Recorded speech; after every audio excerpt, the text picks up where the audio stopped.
জয় হিন্দ দোস্ত মাহমুদ আৰ্ট ফেচালৈ স্বাগতম জনাইছোঁ পুনৰ এটা নতুন ভিডিঅ'তে। চব বন্ধু বান্ধৱীসকল বহুত ভিডিঅ' দেখিছে আৰু এতিয়ালৈকে চাইয়ে আছে এই অসম পুলিচৰ যিটো কেঞ্চেলৰ কথা, ইণ্টাৰভিউ কেঞ্চেল হোৱা কথা, এইটো বহুত নিউজতো নিশ্চয় দেখিছে আৰু বহুত ভিডিঅ' পাইছে ইউটিউবত। কিন্তু মই আজি এটা ভিডিঅ' দেখুৱাম, এইটো অলপ বেলেগ ভিডিঅ'।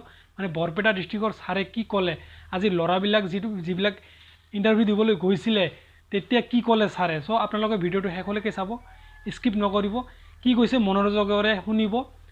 চ' শুনিলে নিশ্চয় আপোনালোকৰ ভাল হ'ব, কিবা অলপ লাভালাভ হ'ব আৰু বুজি পাব কথাখিনি।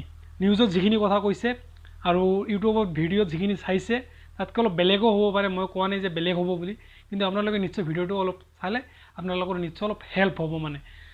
চ' বন্ধু বান্ধৱীসকল ভিডিঅ'টো চাওক। এতিয়া মই ভিডিঅ'টো এতিয়া আপোনালোকক দেখুৱাম। চ' তাৰ আগতে কৈছোঁ, ভিডিঅ'টো ভাল লাগিলে লাইক কৰিব আৰু শ্বেয়াৰ কৰিব, যদি চেনেলত নতুন আছে ছাবস্ক্ৰাইব কৰিব আৰু বেল আইকনটো প্ৰেছ কৰিব। চ' এতিয়া ভিডিঅ'টো ভালকৈ চাই লওক। চব বলক এতিয়া ভিডিঅ'টো চাই লওক আগত। আমি বিশেষকৈ বৰপেটাবাসী কোনো দৰকাৰী নাই, বৰ্তমানলৈকে হোৱা নাই আৰু ভৱিষ্যতেও নহ'ব বুলি আমি আশা কৰোঁ। গতিকে ধুনীয়াকৈ আমি পৰিচালনা কৰিয়ে আছোঁ। কিন্তু বিশেষ কাৰণত আজি স্থগিত ৰাখিব লগা হ'ল।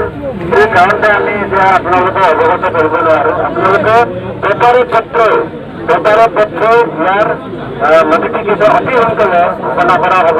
আপোনালোক ধৈৰ্য ধৰক, যেনে আপোনালোকৰ ভৱিষ্যত মূল্যৱান সময়খিনি আমি আপোনালোকৰ গাৰ্জেন হিচাপে, আপোনালোকৰ গাৰ্জেন সৰু ল'ৰা ছোৱালী আছে, আমিও এইটো চিন্তা কৰোঁ যে সৰু ল'ৰা ছোৱালীকেইটা যাতে ভৱিষ্যতে নষ্ট নহয়, তাৰ কাৰণে আমি যিমান পাৰোঁ অতি সোনকালে আপোনালোকক আমি পেপাৰ যোগে হওক বা অন্য মাধ্যম যোগে হওক, আপোনালোকক অতি সোনকালে এই পৰীক্ষা কেতিয়াকৈ পুনৰ আৰম্ভ হ'ব আমি জনাম। আজি আপোনালোকে আহিছিল, ৰাতিপুৱা বহুত কষ্ট কৰি পেলাই, যথেষ্ট কষ্ট কৰি আছে, বহুত দূৰণিৰ পৰা আহিছিলে। তাৰ কাৰণে আপোনালোকক আমি ধন্যবাদ জনাইছোঁ। আপোনালোকে অতি ইয়াত আহি আপোনালোকে আমাৰ লগত সহযোগ কৰি আছে যে, এইটোৰ কাৰণে আমি আপোনালোকক বহুত ধন্যবাদ জ্ঞাপন কৰিছোঁ। ধন্যবাদ।